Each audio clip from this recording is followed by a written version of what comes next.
Hello and welcome to the third episode of the Joyce Ste podcast. How are you doing today, Joyce? I'm very well. Very excited. Deep into episode 3. Like, we're well on our way to a fully fledged professional podcast. I mean, it's like when you're dating someone. They say, it's not until the third, after you date someone 3 times, that's when you can officially. You say don't you're know dating. someone. You don't know a podcast until you. We've had 3 podcasts. Like, are we podcasters now? I guess so. Yeah, I guess we're is podcasting. Is it in your Instagram bio? It's in mine. It's in yours. Yeah, 100%.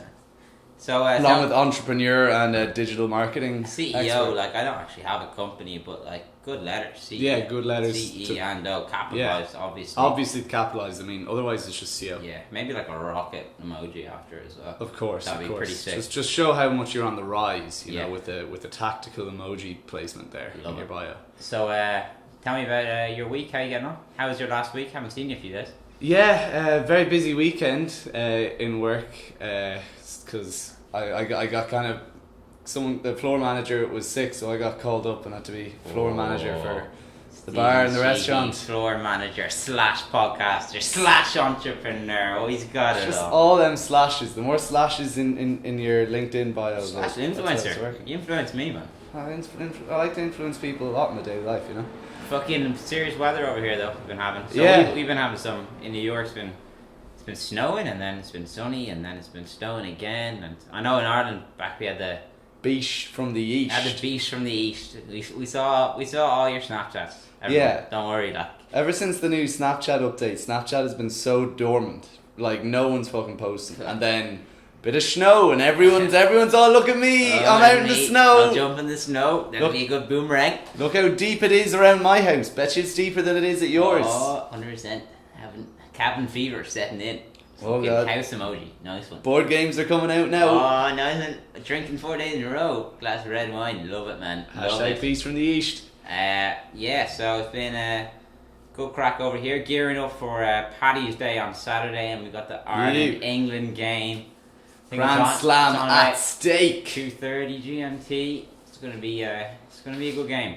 Yeah. We still won the Six Nations. Yeah, so won Six Nations. pressure is kind of off, but It's You always- Grand you always- Slam. It's Grand. You gotta win the Grand Slam, and it's yeah, England you and gotta beat Twickenham. England. Doesn't It's- matter. Yeah. I'd rather beat England than win the Grand Slam. Exactly. Understand that. Yeah, it's Just- you gotta beat England. No offense to English people, but like you're just rugby women. I mean, we were saying the other day, like, no offense to either country, but the 2 countries in the Six Nations that you're never rooting for are England and France. Fact. They're just the I ones think- you want to. I think it's almost coincidental that they're like, with Wales, the strongest teams. Like, if they're like as poor as Italy are, I still think you'd want to beat England just as much, wouldn't you? I think part of the thing with England and France is because they put their rivalry as such a kind of like a big thing. Yeah. And it's almost like they make it as the most important rivalry in the Six Nations. It's like, England no, and France. you don't win as much as Ireland. No. Ireland, yeah.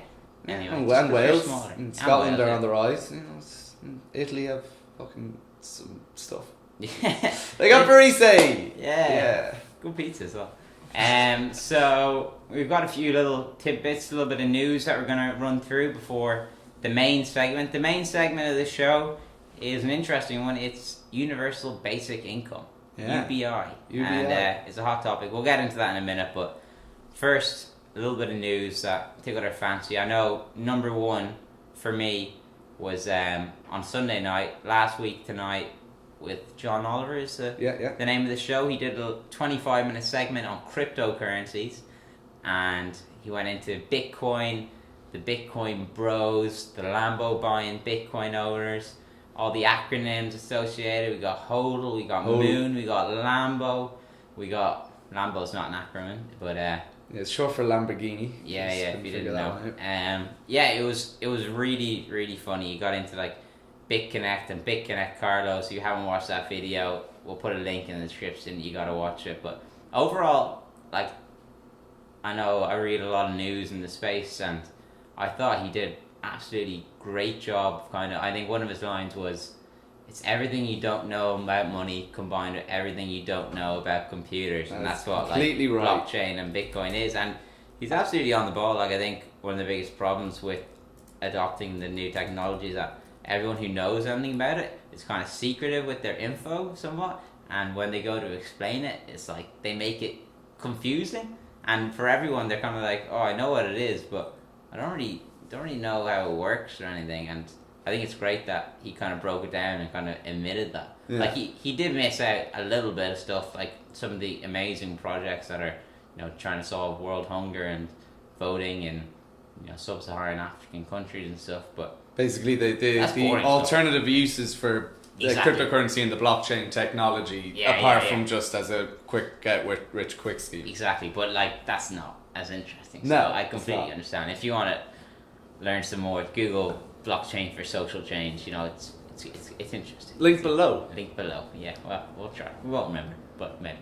How about you? Any news interest you this week, Steve? Well, I think the biggest kind of news for me this week was that Donald Trump has accepted an invitation from the North Korean leader Kim Jong-un to hold an unprecedented summit meeting to discuss the future regime and the nuclear disarmament and all the economic sanctions. So if these talks do go ahead, it'll be the first time that the US and the North Korean leader have met, I'm pretty sure, in the country's history, in North Korea's history. Wow. Since the Korean War and when the split happened, I don't think there's been a meeting between the leader of the US and North Korea since the country's inception. So this would be huge if it goes ahead. Do you know what I'm actually, one of the things I'm most looking forward to that meeting is when the photos come out.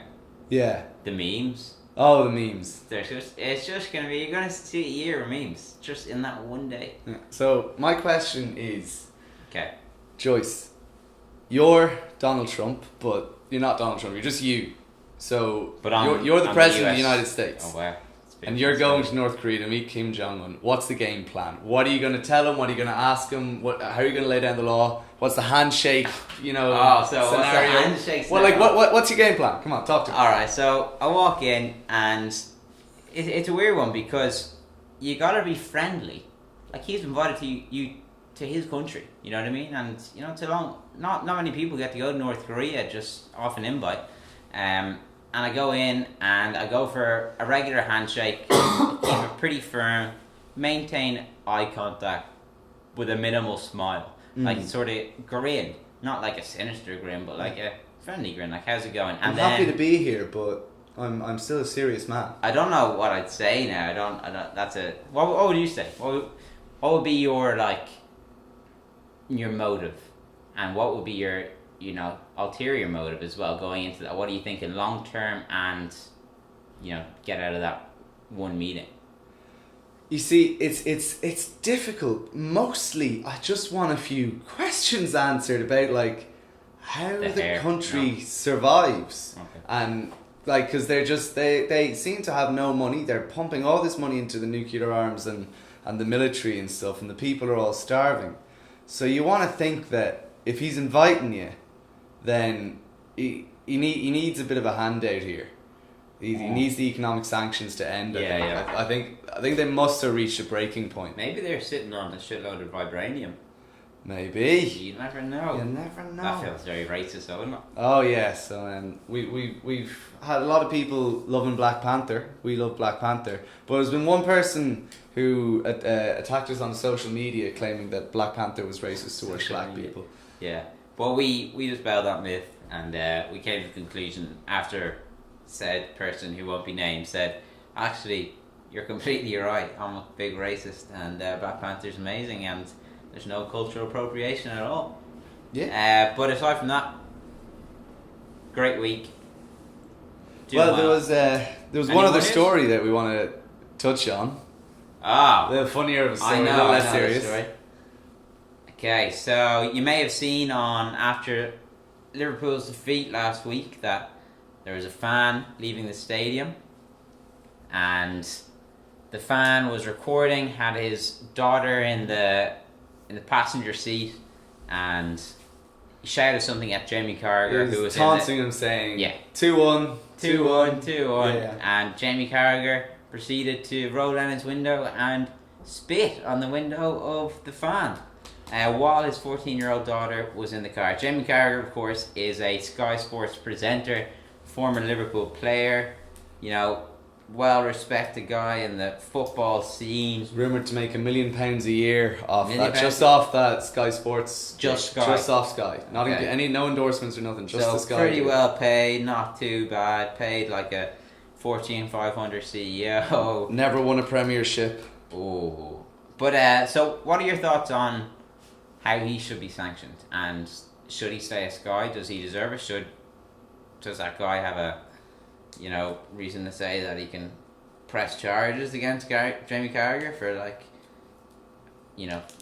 putting his daughter into that sort of in that environment? You know what I mean? You know what? Fuck him. Fucking wow. Yeah, just kind of like not in a. I don't think that the father should be pressing charges because he was taunting him and shit. Like, I mean, he was taunting He him. doesn't really have a leg stand on Not there. really, but I think Sky are complete within their rights to be like, look, we don't want someone like this representing us, and we're going to make an example of him to say that footballers going forward, you got to change your attitude. You can't just be footballers on the pitch. If you want to come in, we'll pay you to be watched by millions of people around the UK and Ireland, discussing football and trying to put a good face on not just football but the Sky, the company as well. I think it's just get rid of him, and I'm not really going to lose any sleep over sympathy about Jamie Carragher. He's doing all right. If it was Gary Neville, I'd be a bit upset. Ah yeah, Gary do like Neville's Gary Neville. good guy. Like Gary Neville's not going to be spitting on people. No, 100% So not. sack Carragher, get Frank Lampard in there. He'd be great. Frank Lampard. Yeah. Yeah, he's a great player. He's a great player, great commentary, great analysis. Just overall great guy. Okay, so main segment of our podcast now, going to run into it. It's universal basic income, and this is a hotly debated topic. As we know, automation is becoming an increasingly big issue in terms of everyone's just afraid, am I going to lose my job? That's what people are thinking, and with that thought, many are preparing for what will eventually become a basic income, which is a supplement that everyone will receive, regardless of if you're employed, unemployed, earning 30 grand, earning 200 grand. It'll be a set income that people get per week, and the idea is that it doesn't disincentivize work because it's not enough. You still need something else, but it gives a hand to those earning less, and that's the general idea. But by the way, I gotta put a disclaimer. I'm definitely, and Steve, we're both admittedly not experts in the field of economics and social change, so take this with a grain of salt. But here are our views anyway. What's your personal opinion? Go on. It's pretty topical at the moment because it's now a year on for Finland, which have been doing a kind of trial run of universal basic income for a year now. So is it a full year they've been doing? So they started in January. They started in January 2017. Okay. So it's now just over a year. So what they did was, this is from an article in The Guardian, which I'll link below. They began paying a random but mandatory sample of 2,000 unemployed people between age 25 to 58 a monthly €560. So that's what they get. They get monthly €560. It's not a huge amount by any means. I mean, like, that's, that might not even cover your rent sort of thing. It's 150 quid a week. Yeah. And like, Finland's not the cheapest country either. No, you know what I mean? definitely not. But the idea then is that there's no obligation to seek work or employment. You can use this time to do whatever you want. The idea is that if you're not going to seek employment, that you could devote yourself to volunteering or creative work, stuff like that, because it's things like if you're a writer. Or raising your kids, if exactly. you're stressed out in that regard. But you think like someone who's a creative person, like maybe a writer, and they might only get paid when they put out an article. But if they have writer's blocks and they're not working for a while and they get stressed out, and then that's a whole problem Still for be them. able to pay the rent, pay the bills. So this would allow them to do that, and that's a good way of kind of as well, just like helping industries that are necessary but are struggling. Yeah. Rather than just kind of. Do you know what I think would have been interesting though, is because all those people, 2,000 people, were unemployed, right? Yeah. I'd like to have seen like a bit of a mix. Yeah. Same. Between some employed people. I know probably when they did this, they, what's 500 a month times 2,000 people times 12 months, like it's quite a bit of money, and they're probably thinking, at least we can save a little bit on social welfare and bring it in the experiment. So that's probably why they didn't do the Yeah. do the employed people. But I still think it's cool. Like I think, are there any concrete results out of?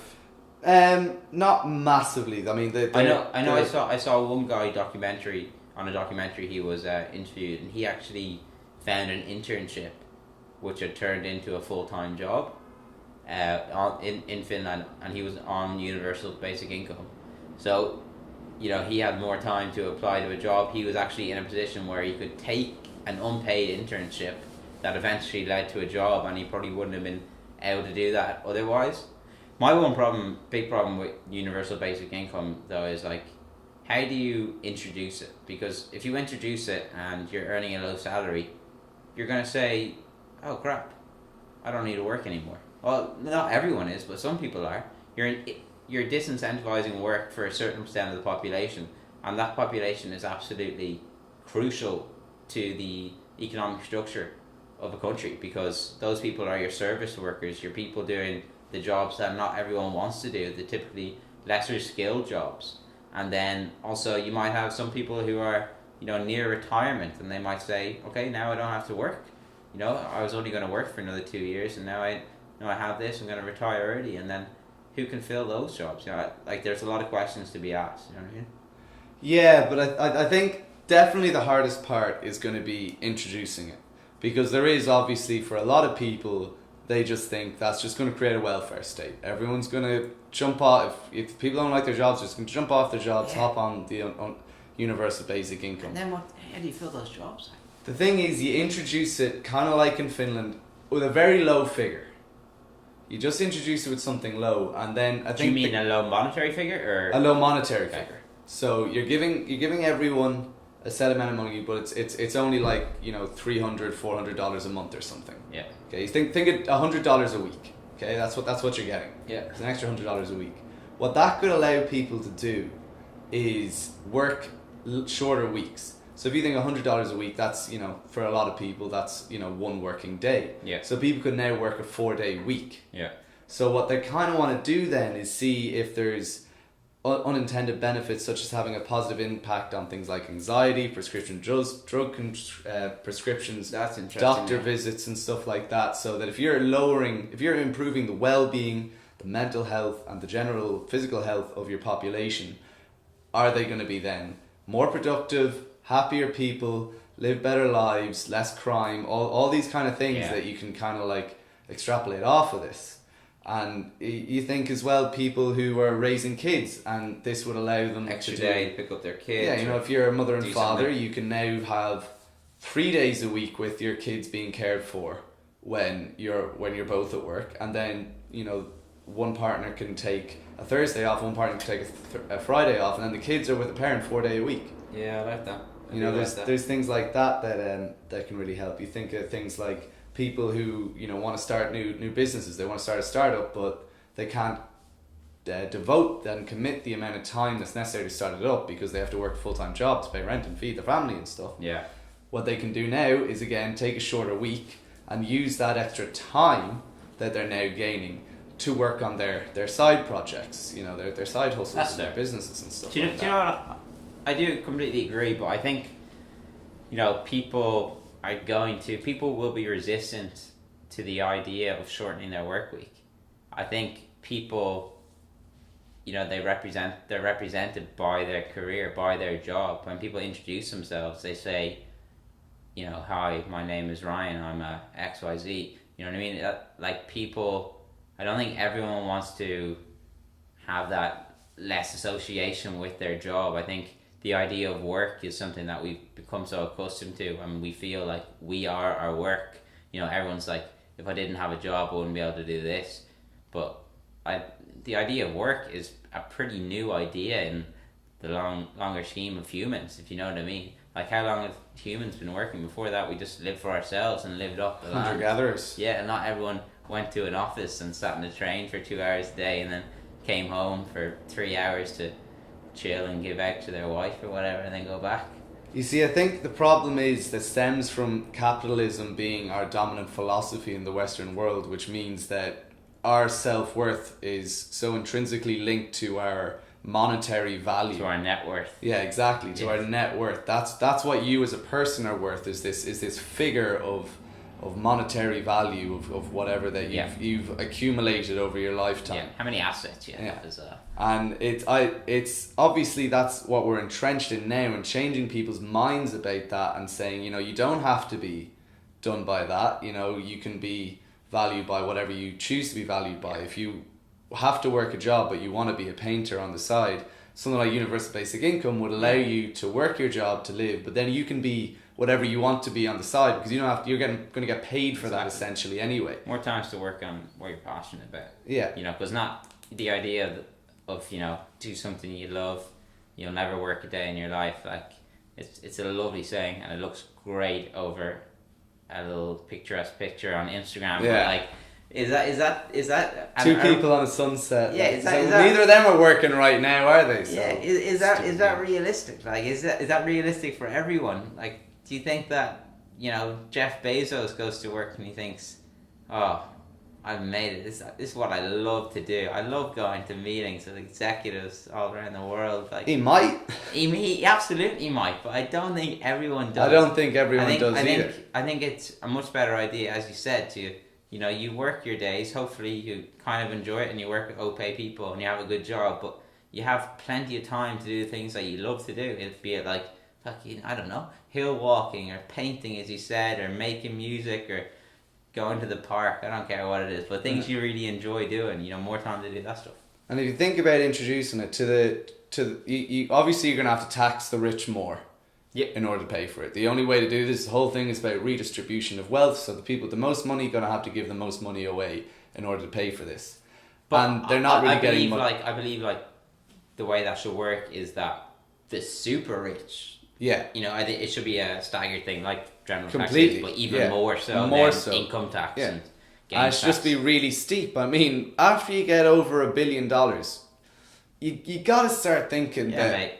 You know, and when there's people, I don't need all of this. There's how many thousand people a night in New York sleeping in subways, and how many people in New York are earning over $1 million a year literally in the same town. Like, it's actually, it is when you think about it, it's a bit like crazy. You take a step back, and everyone wants to be that millionaire. Everyone wants to fly private jets and stuff, but like at the expense of what? You know what I mean? If you think if you take someone who's got $1 billion and you tax them 20% instead of 10%, you're getting an extra $100 million. Oh. How many people could you put on universal basic income of $100 a week with $100 million, and that's just off $1 billion. Not going to attempt that maths, but it's low. 100%. No, I do completely agree. I think like it'll be tough to introduce, but as you said, doing it gradually, like it's got to start soon. This experiment in Finland, and obviously Scandinavians are so much more progressive in this sort of stuff than,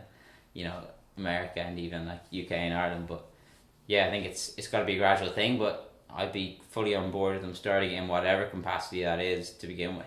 Yeah, so the interesting thing yesterday then that came out was that CNBC reported that it's not, now this doesn't mean that it's actually going into practice, but Democratic congressmen in California have put it on the party platform that the concept of universal basic income is to distribute money, blah, blah, blah, and that all people deserve the opportunity to pursue the American dream and have the financial resources to live in economic security. We support efforts to enact these programs. So they don't actually have to do it, but it's on the program, so that's something. Yeah, exactly. That's where it starts, isn't it? You know what I mean? You can say that about the cannabis bill. So what do they decriminalise it first, and then it's like you buy it in the shops, stepping you know what I mean? stones. Exactly. These things take time, so that's cool. But obviously, as we said, there's going to be some hiccups to it. Obviously, you are going to have some people who do just take it as a free ride and just be like, right, I don't have to work now, I'll just take my universal basic income and that's the given, But hopefully the idea is that you're going to have far more people that this benefits and has, you know, the unexpected outcomes of less people being unhealthy and things like that, and more productive, which will grow the economy more than the few people who leech off it.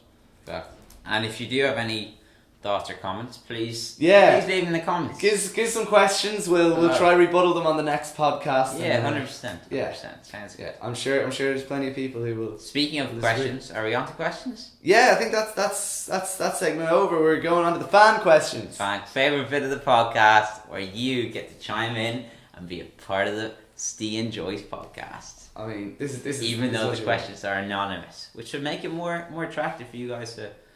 We don't have much of a system in place for taking questions, so if you want to... You can comment, you can email us. You can text us. Joyce and Ste at gmail.com. Said my number, but you probably get it. Yeah, hit us up on the Twitter. The Twitch. The Twitch. We're live streaming every night. Fortnite. Still haven't played it yet. So yeah, hit us up with some questions in whatever way you want to. We're up to whatever. You just shout them at us at the street if you want. Yeah. So the first question comes from Richard Kerr. What do you think of Clarity with a Chance of Meatballs 2, Breaking Bad Season 1, and also, have you seen Power? Looking forward to hearing back. Smiley face emoji. Good question, Richard. As usual, very insightful. Clarity with a Chance of Meatballs 2. Haven't seen it. Gonna pass that one to you. I've seen Clarity with a Chance of Meatballs 2. It's very good. Lots of food puns. It's a very funny and enjoyable movie. Not as good as the first one though. I genuinely think... First one was good. I think if the first one was made by DreamWorks, Disney, Pixar, it would be regarded as one of the best animated films of the last 10 years. But because it was just made by Sony and not as many people saw it or whatever, and doesn't have that same clout that's attached to the Pixar movies, I don't think people give it a chance. I think it's a very, very funny, well-directed, well-made movie. Yeah. Okay, well... Breaking Bad Season 1, yeah, I've seen Breaking Bad Season 1, Episode 1. What? He's breaking it right out of the very pipe. Lord, Richard, keep them coming. I don't remember. Oh, sorry, It's when he first gets cancer and goes and meets up with Jesse. And actually, that's a very good great opening episode for a show. Oh, yeah, fantastic. Because usually with an opening episode, you're kind of on the fence, you're just trying it. Yeah. Who didn't watch... Who watched that and didn't watch episode 2? Everyone did. Some people fucking did, and I just don't understand it. Bastards. Don't trust them. Don't trust them. Anyway, and have you seen Power? I've seen season 1 of Power. I actually really enjoyed it. It's not a super fantastic show, but it's cool. There's gangs, there's cool guys, there's nice women with nice bodies that have great personalities too, of course. And yeah, it's a pretty good show. Drugs, so... Nightclubs, just literally buzzwords I'm saying, but that's what the show is kind of. Not saying it's not a great show. It's called Power, they just lay out what they're going for right now. Exactly. To the point. It does what it says in the tent. Exactly, it's a Ronseal show, sort of. Yeah. Next question comes from Fidelma Scott. In honour of International Women's Day, will the actor-actress pay divide ever equal out, and should it? Interesting question, Fidelma. Who's Fidelma? Will it ever even out? I think this isn't unique to the movie industry, or even showbiz industry. I think this is kind of ubiquitous across every industry. And definitely in the Western world, and I would imagine everywhere else. The gender pay gap, it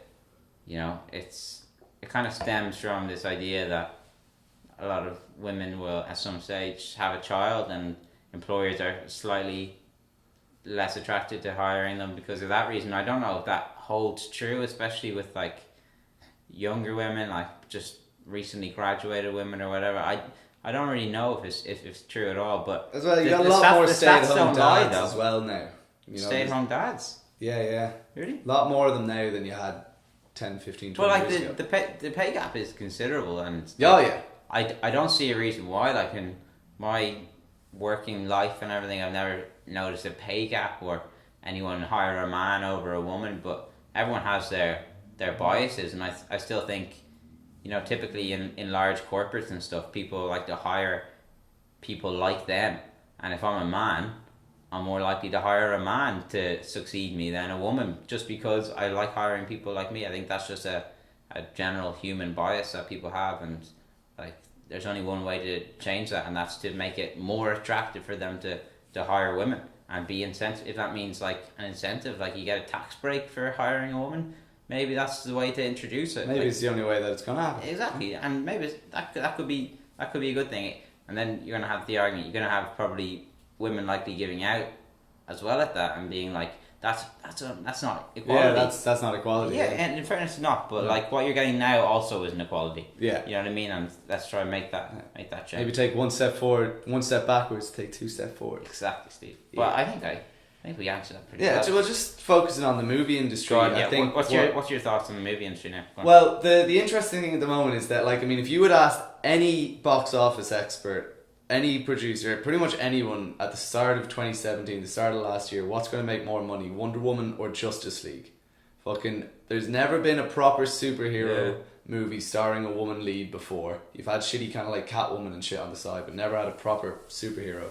And then you've got the Justice League, which is fucking Superman, Batman, fucking everybody teaming up, DC Avengers, as well as Wonder Woman. Everyone would have said Justice League, and they would have been completely wrong, because Wonder Woman was a good movie, which helps, and also it was starring a woman, and they thought that a woman can't open a superhero movie. Turns out women like superhero movies too, and men also like superhero movies regardless who's in them, so they ended up having one of the most successful films of the year last year. I thought Gal Gadot was fantastic. She was great. Yeah, she was excellent. Yeah. Excellent. Yeah. And then you got the same thing now, similar with Black Panther. They but said that still doesn't focus on the pay gap now. Okay, so here's the thing now. So now that they've proven that that's successful, both Patty Jenkins, the female director of the movie, and Gal Gadot, the female actress of the movie, are now able to negotiate much stronger contracts for the sequel, because they're like, look, we did this, we're the reason this movie is successful, the director and the actress, both women, so, you know, we should be paid equal, if not more, than our male counterparts for doing the same thing. Which is the thing that's actually going to start changing things. And I think what's really important is that it's a female director, because until you get more female directors, more female writers and producers actually making these decisions, you're not going to have more female-led movies, which are clearly able to make money because half the population in the world are women. Yeah, very true. Very true. And it's the same thing now with Black Panther. That, you know, all these black people are coming out because they now are given a person to associate with as a black hero. They've never seen a black superhero before. They've just seen all these white male superheroes. Then they're able to get them see a representation of themselves on screen as a superhero, and it's great. And now you're going to have way more movies featuring black leads and African, set in African culture and embracing and celebrating and stuff. So yeah, you're right.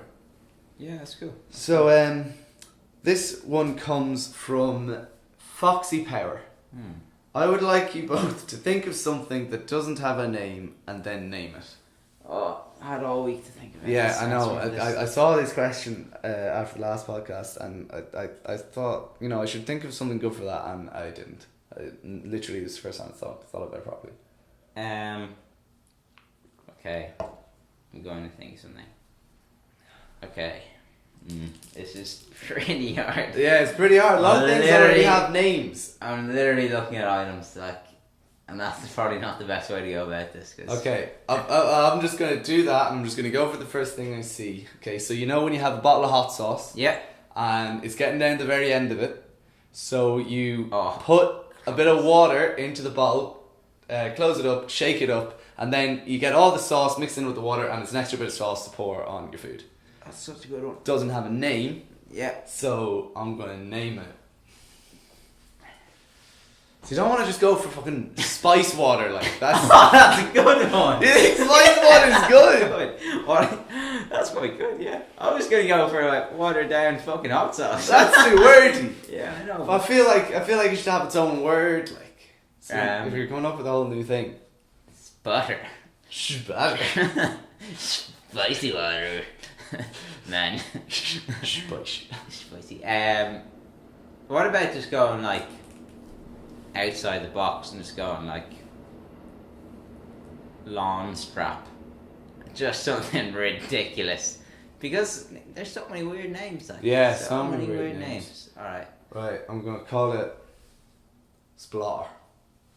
Nice. Splotter. Nice. Alright, I gotta go. Put a Splotter on there.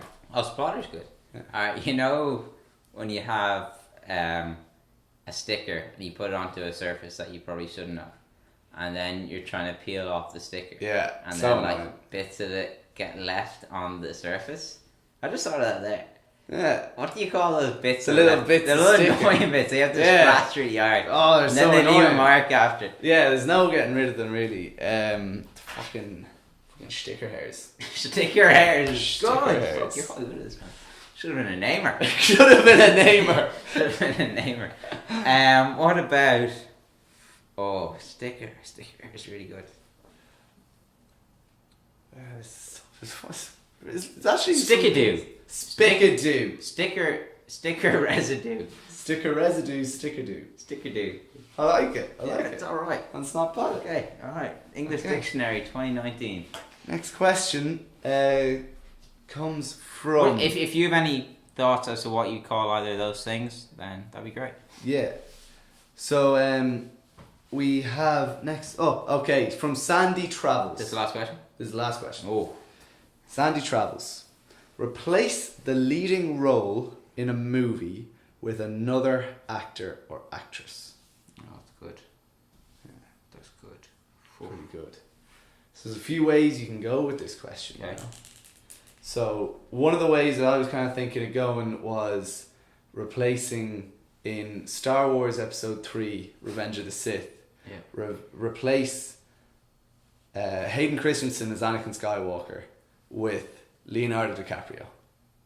Because that movie, well, the other two Star Wars prequels are like fundamentally flawed. They're just like terribly written, terribly directed movies and pretty bad acting across the board. Whereas the third one, like there's a plot there, there's an actual story, and there's some character development and shit. Yeah. The dialogue and the writing, it's not great. Okay, it's there's some pretty bad lines, but the main problem is that the fucking lead is awful. And you got Ewan McGregor, and that, like, Ewan McGregor's fucking trying. Yeah. He's fucking, he's fucking trying. So if you were to give him I'm not seeing DiCaprio Sounds like you should. to work off, they might have actually been able to make a bit of an emotional connection just through the power of two of the best actors of the last 20 years. I like it. That's interesting. Okay, I've got... Who would I change in a leading role? Okay, I watched La La Land last night. Excellent film, but I was always thinking during it, like, Gosling's just amazing. I'm keeping him, but Emma Stone, like, she was excellent in it. But imagine that was Jonah Hill. Imagine how different of a film that would have been. Like, just opening scene, just struggling actress, Jonah Hill in a dress, going to audition. Oh, he's still an actress. He's a girl. Gosling's not gay. It's he's a girl. Like, Gosling's just got this weird, like, affection for Jonah Hill in a dress. That is fucking brilliant. That's Yeah. so much better than mine. I'm so annoyed now. No, yours is a good answer as well, Steve. Yeah, but I would much prefer that movie because it's funny because I didn't realize you were going to go with Jonah Hill, and I was just there thinking like, I'd probably keep Emma Stone and get rid of Gosling because Gosling can't sing. Yeah. And he looks at his feet when he dances as well. He's good. He's great. Gosling's great. Jigger, But you know, I feel like that movie. They had great chemistry together, and that's what worked. But Yeah. you know, it's many of these big old school musical, and neither of them can really sing Yeah, I know. It's good or for dance. But it's great. Yeah, I do really enjoy them. But imagine Jonah Hill. I'm going through the scenes now. It would have been good. Yeah, I'm just thinking like when they're dancing around the stars and stuff, the Yeah. silhouettes, and one of them's just Jonah Hill in a dress. Just throwing Ryan Gosling throwing him around like Yeah. shit. And when she's like going to go out with her girlfriends and stuff, and the four of them are dancing All down the beautiful street. girls, dressed. like, 3 beautiful tall girls and little Jonah Hill there dancing along. The thing about Jonah Hill is though he's got 2 Oscar nominations. Yeah. You know that's more than a lot of people have. He's also in a lot of streetwear blogs these days for dressing really cool. Really? I'm not even joking. Yeah, he wears some crazy stuff. Like, yeah. Fair play, Jonah. Yeah, Jonah, you're smashing it, but you know, La La Land too. You missed the trick there, not being in La La Land. Yeah, You missed the trick. should have taken that one. Okay. Okay. So yeah, that's the end of That concludes podcast number 3. Hope you enjoyed it. This was kind of like the structure that we want to kind of go with going forward. Yeah. Just a bit of an intro, a few news segments that interest us rather than just whatever reading the headlines. Like no one wants us to do that. Like to be shite. And then the main segment and then fan questions. Like so, send us your fan questions. If you have any questions on universal basic income that you'd like to put to us, we'll do our best to answer them. And we'll see you on the next one. Thanks very much, guys. Don't forget to like, comment, share, and subscribe. Yeet.